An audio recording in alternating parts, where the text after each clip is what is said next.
Imagine this, a $7 billion international fighter jet project, years behind schedule, drowning in payment issues, and on the verge of collapse, until someone stepped in and said, "What if we paid you in palm oil?"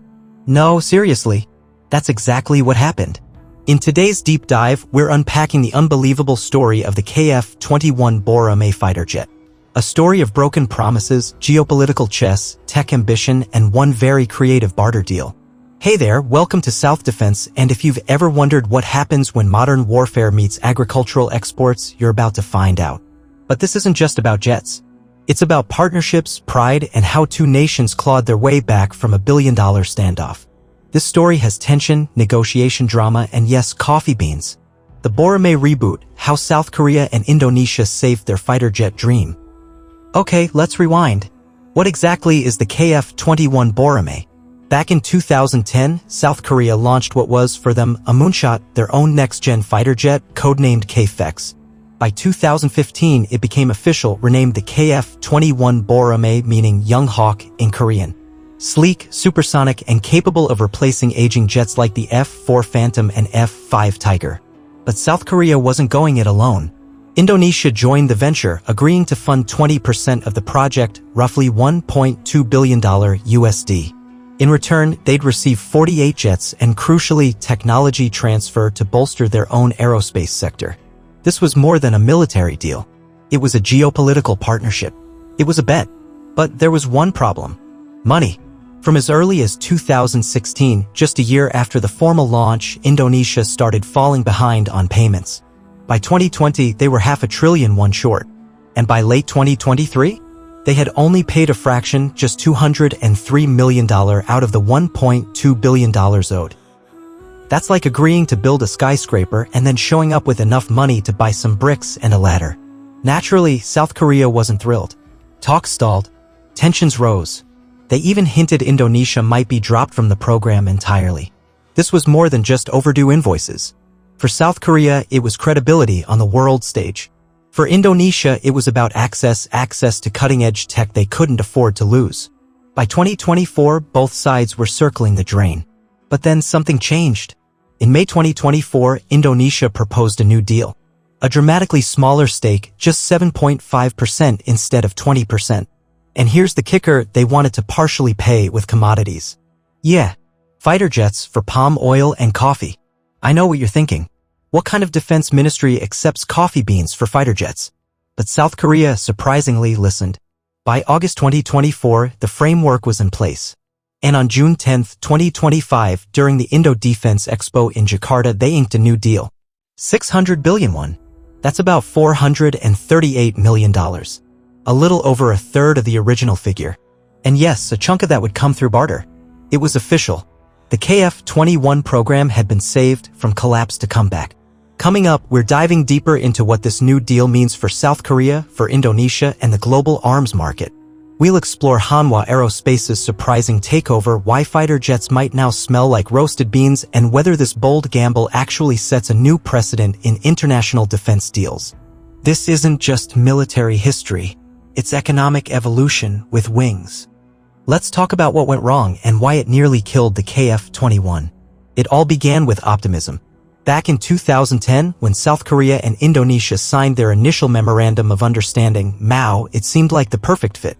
South Korea, already on a tech trajectory, wanted to join the elite club of countries that build advanced fighters.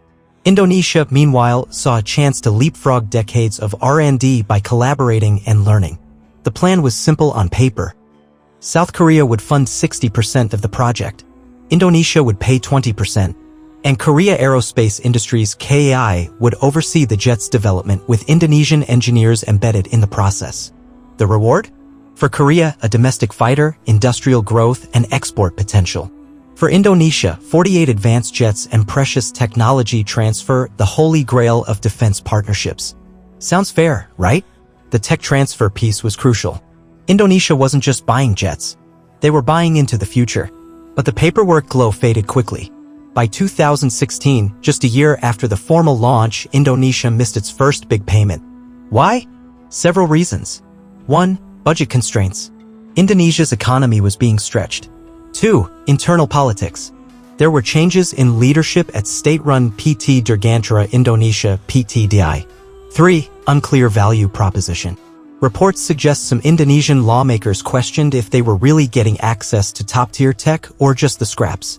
There was also confusion.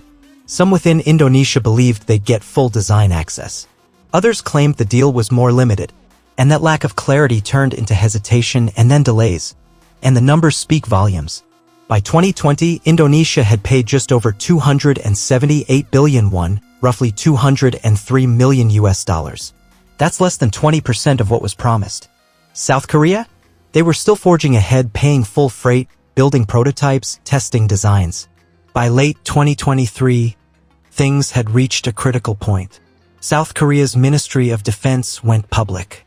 They said, flat out, Indonesia needs to pay or reconsider its role. We are considering options regarding Indonesia's participation. Payment delays affect the program's stability. South Korean Mod 2023. The message was clear. If Indonesia couldn't meet its obligations, they might be kicked out. This wasn't just a threat, it was a strategy.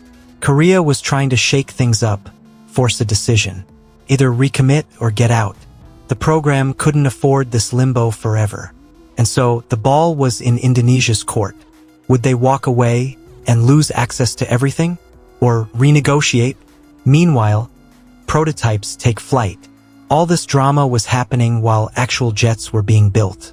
By 2023, the KF-21 program had 6 flying prototypes.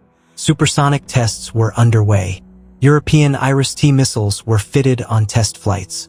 The aircraft showed promise. Agile, modern, stealth-capable. And production was on track to begin by late 2026. But a big shift happened in March 2024. Hanwha Aerospace Industries, the original lead, was replaced by Hanwha Aerospace as the prime contractor. Why? Hanwha brought deeper pockets, stronger connections to global defense networks, and perhaps most critically, political clout. Hanwha's takeover signaled a reset, and that reset opened the door for a restructured deal with Indonesia. In May 2024, Indonesia made its move. They offered to stay in the program, but at a reduced share, just 7.5%, down from 20%. And the ask came with a twist: partial payment in commodities. Palm oil, coffee, possibly other goods. It was unprecedented. We've heard of arms for oil, but jets for Java? That's a new one. But think about it, this wasn't charity. It was creative economics. Indonesia had an abundance of export commodities. South Korea? A tech powerhouse in need of international partners. In a weird way, it made sense. What they lacked in cash, they could offer in crops. It's June 10, 2025. Amid the glitz of the Indo Defense Expo, something far more consequential than flashy tech demos is happening behind closed doors. After months of back-channel talks, proposal drafts, and tense financial wrangling, South Korea and Indonesia announce a newly restructured agreement. And this time, there's no ambiguity. New contribution, 600 billion won, $438 million. Timeline, defined milestone-based payment schedule. Barter clause, official inclusion of palm oil and coffee as partial payments. Aircraft commitment, Indonesia still receives 48 jets. Industrial access, PT Dirgantara Indonesia retains its role. The tone had shifted from confrontation to collaboration. But this wasn't a charity handout. It was a calculated compromise. Let's talk about the unique clause, commodity-based payments. This wasn't completely out of nowhere. Indonesia had floated this idea back in 2021, but it never stuck until now. Why would South Korea accept something so unconventional? 1. Proof of commitment. Even if it wasn't full cash, Indonesia was showing up with something of value. 2. Political stability. Keeping the partnership alive mattered for optics, especially when marketing the KF-21 abroad. 3. Commodity management. South Korea already imports large volumes of palm oil and coffee. It wasn't that far-fetched to accept it via defense credits. It's not just a defense deal now, it's trade policy meets military strategy. Indonesia ships palm oil and coffee under pre-agreed valuation. Value tallied against defense payment milestones. Third-party commodities firms handle quality control. Hanwha, or a designated handler, accepts and converts to liquid value. It's complex. It's novel. But it's real. It's the definition of economic diplomacy. Indonesia saved cash flow. Korea gained market leverage. And the project stayed afloat. Losing that position would have gutted Indonesia's aerospace ambitions. But now they remain part of core component manufacturing, final assembly for some airframes, long-term MRO programs, personnel development programs, engineers, technicians. It wasn't just jets. It was decades of aerospace ecosystem investment. In March 2024, Hanwha Aerospace became the program's new prime contractor. This mattered a lot. Hanwha brought better integration with South Korea's defense conglomerates, international marketing clout, greater ability to absorb short-term funding shocks. So, in a way, Hanwha enabled this compromise. They weren't just building jets, they were rebuilding trust. Let's compare the numbers. Metric original deal new deal. Indonesia's share 20%, $1.1 b, 7.5%, $438 m. Payment timeline undefined structured schedule. Payments made 2023, $203 m, $7 m already paid June 2025. Balance remaining $900 m, $431 m. With this, both sides claimed victory. Indonesia, major cost savings, retained access. Korea, secured continued partnership, cleared uncertainty. It's a geopolitical tightrope walk. And this time, they both managed to stay on the wire. With this renegotiation finalized, attention now turns to the export market. The KF-21 is no longer just a national defense project, it's a product. And keeping Indonesia in? That makes it a multinational one. Which buyers love. It boosts the KF-21's credibility in regions like Southeast Asia, Middle East, Africa. Countries considering purchases now see the program as stable, adaptable, backed by more than one government, and perhaps most importantly, resilient. Here's the million-dollar question, or maybe 10 billion. Why is Indonesia buying fighter jets from nearly every major power on Earth? France, the US, Turkey, South Korea, even China and Russia have been in the mix. This isn't just shopping, it's a masterclass in geopolitical hedging. Indonesia's strategy, the non-aligned Air Force. Indonesia doesn't want to be tied too closely to one superpower. Its foreign policy has long emphasized strategic autonomy dating back to its leadership role in the non-aligned movement during the Cold War. That thinking extends to its military procurement. Let's break it down. France, 42 Rafale F-4 fighters. Deal signed, 2022. Delivery starts, 2026. Cost, over $8 billion. Type, 4.5 plus gen, multi-role fighter. Perks, no political strings attached, open tech support. The Rafale is a top-tier jet with no dependency on US permissions. That's huge for a country like Indonesia, which values control over its assets. United States, F-15EX, ID variant. Deal status, mouse signed, up to 36 aircraft. Variant, Indonesian customized version of Boeing's F-15EX. Status, approved for sale, negotiations ongoing. This gives Indonesia heavy strike capability and deeper ties with Washington, just in case regional tensions rise. But the F-15EX comes with strings. US political oversight, export controls, potential delays if political winds shift. Still, it's powerful insurance. Turkey, KAN 5th Gen Fighter. Deal signed, June 2025. Scope, 48 KAN jets. Cost, $10 billion. Bonus, local production involvement. Turkey's KAN is still in development but promises stealth, internal weapons bays, and cutting-edge avionics. This isn't just a jet deal. It's a joint venture into the 5th generation space. Indonesia gets a front-row seat and manufacturing contracts. China, J-10C evaluated. Status, under evaluation. Quantity, up to 42. Why? Lower cost, fast delivery, no political preaching. It's unclear if Indonesia will proceed. But even considering the J-10C sends a message, we've got options. Russia, Su-35A Ghost deal. Signed, 2018 for 11 aircraft. Status, effectively frozen. Why? COTSA sanctions risk. US law penalizes countries buying major Russian arms. Budget cuts. Poor optics amid Russia's global isolation. Indonesia may still technically be in on the Su-35. But this deal is going nowhere fast. The bigger picture, a 360 degrees air defense strategy. So what does this wild shopping spree tell us? 1. Diversification is deliberate. Indonesia doesn't want to rely on one country. 2. Tech access matters. Each deal offers something different: stealth, air superiority, political leverage. 3. Insurance against alignment. If one deal goes bad or one country applies pressure, there are backups. This isn't indecision. It's insurance. The cost of diversity. But here's the catch. Different jets mean different maintenance needs. Different weapons systems. Different pilot training regimes. Massive logistical complexity. It's like building a Formula One team with parts from Ferrari, McLaren, Red Bull, and Mercedes. Powerful, yes, but a nightmare to run. Can Indonesia pull it off? Maybe, but it will take massive investment in support infrastructure, smart alliances, probably a consolidation strategy in the 2030s. Let's be real, Indonesia isn't trying to become the next air superpower, but they're making sure no one else can push them around either. And in today's volatile world, that's not a bad strategy. To understand why South Korea accepted a massive financial haircut on the KF-21 deal, you need to look past the numbers. This isn't just about jets. It's about prestige, projection, and playing in the big leagues. Round pushpin why the KF-21 matters to South Korea. South Korea already makes high-end tech, from Samsung chips to Hyundai cars. But military aviation? That's a whole other tier of national capability.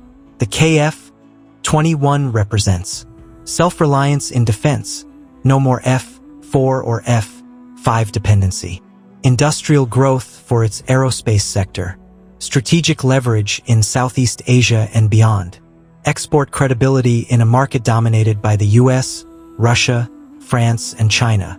In short, the KF-21 is South Korea's statement piece. A flying billboard for its defense ambitions. The specs that set it apart. Let's look at the KF-21's edge. 4.5 generation jet, with potential 5th gen upgrades. Supersonic speeds, Mach 1.8 plus. ESA radar homegrown. Iris-T missile integration. Designed for stealth in future blocks.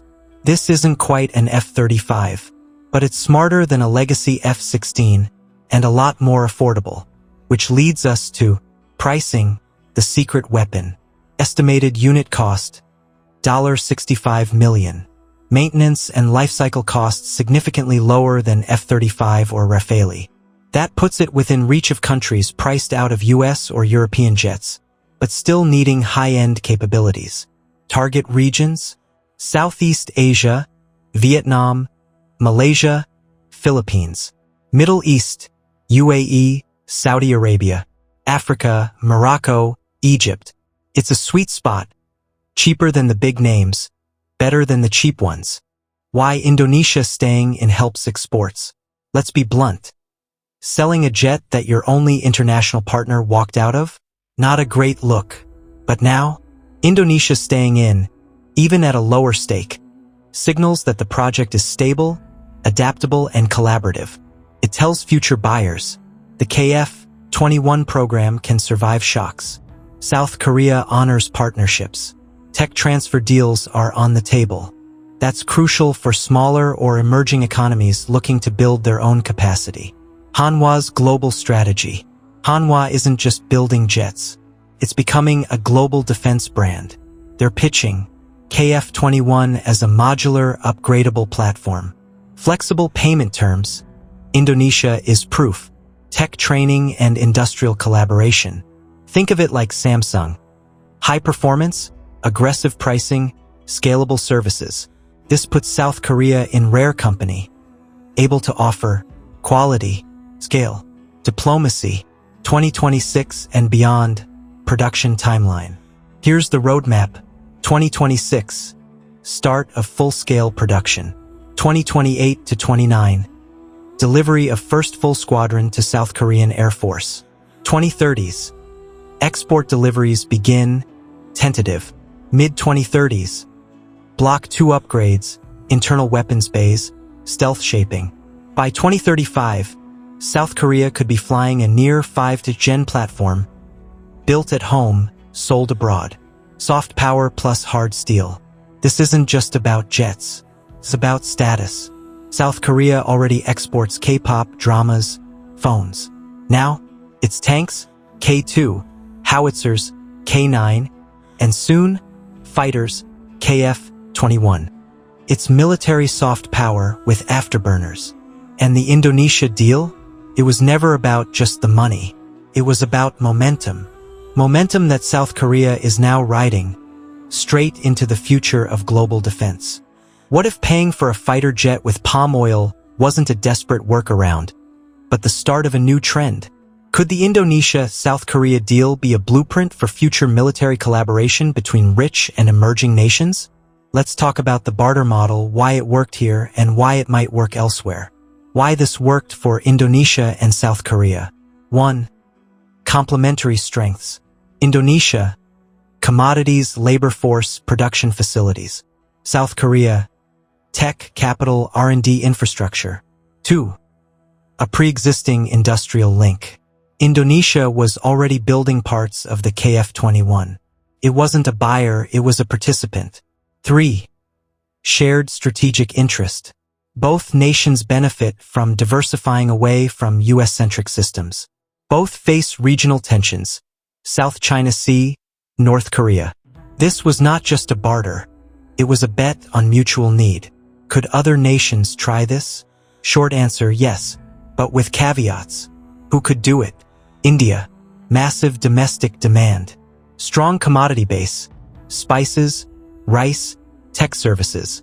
Already doing defense co-production, e.g., with France, Russia. Likely to explore non-cash offsets in future Rafale-style deals. Brazil has done aircraft barter in the past. Embraer jets versus beef, soybeans. Capable of low-volume co-development. Might consider barter-style contributions to future EU or US tech. Egypt. Limited budget but growing need for modern platforms. Could offer ports, commodities, or real estate for long-term access deals. But it's not for everyone. Bartering high-tech defense assets isn't simple. Risks include price volatility. Coffee and palm oil prices fluctuate like crazy. Quality assurance. Defense partners need reliable, consistent grade. Trust issues. One side fails to deliver equals the whole deal collapses. It only works when the trust is deep and the partnership runs long. Would the US or France ever do this? Highly unlikely. Why?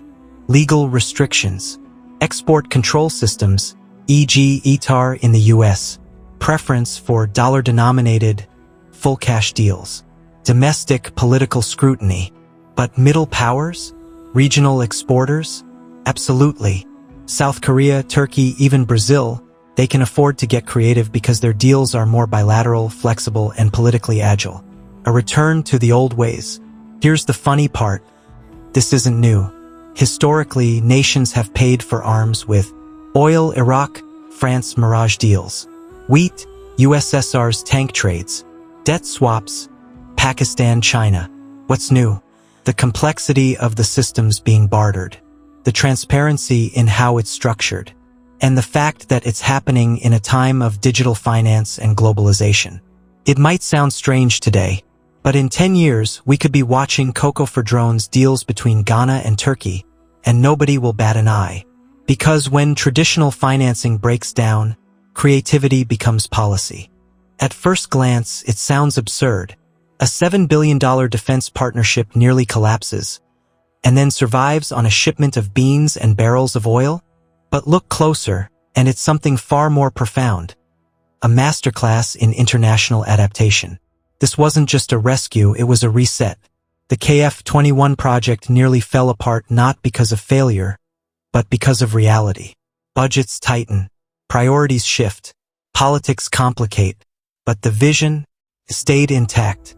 Indonesia and South Korea didn't just renegotiate, they reimagined what partnership could mean in the 21st century. They rewrote the script, and in doing so, they didn't just save a fighter jet, they saved a future. What we learned. 1. Defense deals aren't just about defense. They're trade, they're diplomacy, their identity. 2. Money isn't always money. Sometimes value can be delivered in a sack of beans. As long as both sides believe in the trade, the currency is trust. 3. Story is everything. What made this deal worth telling wasn't just the numbers. It was the narrative. Collapse, compromise, comeback. What this tells us about the world today. This wasn't just a South Korea-Indonesia story. It's a reflection of something bigger. How the global South is demanding more than just weapons, it wants involvement. How middle powers like South Korea are stepping up, offering alternatives to US or Chinese dominance. How even the most rigid sectors, like military aviation, are being reshaped by creativity and cooperation. So, the next time someone tells you international politics is boring, ask them this: would you trade a fighter jet for a cup of coffee? Because somewhere in Jakarta, someone just did. Don't forget to hit subscribe if you want to stay ahead of the biggest shifts in aerospace, geopolitics, and defense innovation.